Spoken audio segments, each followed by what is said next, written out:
میرے آقا صلی اللہ علیہ وسلم نے فرمایا کہ ایک مسلمان کے دوسرے مسلمان پر 5 حقوق ہیں۔ پہلا حق یہ ہے جب مسلمان ملے تو اس کو کہو السلام علیکم ورحمۃ اللہ وبرکاتہ، اور اس کا وعلیکم السلام ورحمۃ اللہ وبرکاتہ کہنا ضروری ہو جاتا ہے۔ یہ کیوں ہے؟ میرے بھائیوں، جب کسی کو آپ السلام علیکم کہیں گے تو یقیناً اس کے دل کے اندر آپ کی محبت پیدا ہوگی۔ سبحان اللہ۔ جب وہ آپ کے سلام کا جواب وعلیکم السلام کہے گا تو وہ اس کی محبت آپ کے دل میں پیدا ہوگی۔ یہی اسلام ہے، ایک دوسرے کے دلوں میں محبتیں پیدا کرو۔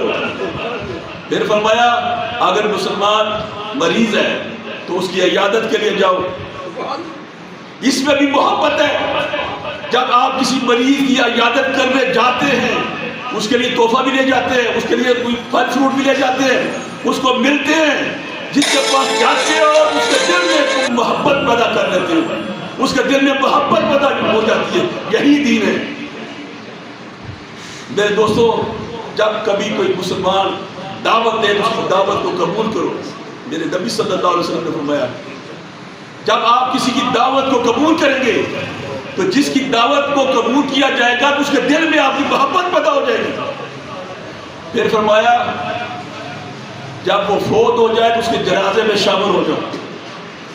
جنازے میں شامل ہونا بھی محبت ہے اور عقیدت ہے۔ برادر محترم، پھر فرمایا جب اس کو چھینک آئے تو وہ الحمدللہ کہے اور سننے والا یرحمک اللہ کہے۔ یہ ایسا کہنے سے دونوں کے درمیان محبت کا رشتہ قائم ہو جاتا ہے۔ دین پل پل پہ ہمیں محبت سکھاتا ہے، پل پل پہ ہمیں اتفاق سکھاتا ہے، پل پل پہ ہمیں اتحاد سکھاتا ہے، تفرقہ نہیں سکھاتا، جدائی نہیں سکھاتا۔ ہمیں مسلمان ہونے پر فخر ہونا چاہیے۔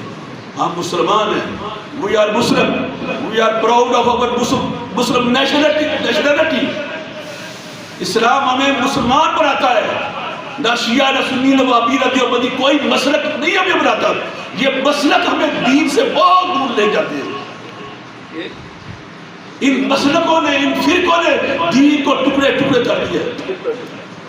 اور یاد رکھیے جب قرآن کا حکم آتا تو قرآن کو ہم انکار کرتے ہیں تو ہمارا دین ہم سے فارغ ہو جاتا ہے، ہمارا ایمان فارغ ہو جاتا ہے۔ قرآن کہتا ہے وَلَا تَفَرَّقُوا، تفرقہ بازی نہ کرو، ہم تفرقوں کو ترجیح دیتے ہیں۔ قرآن کہتا ہے وَاعْتَصِمُوا بِحَبْلِ اللَّهِ، اللہ کی رسی کو مضبوطی سے تھامو۔ ہم اللہ کی رسی کو کیا ہے؟ قرآن ہے اور آپ اہل بیت ہے، نہیں پکڑتے، نہیں سنتے، نہیں مانتے، ہم نہیں پڑھتے۔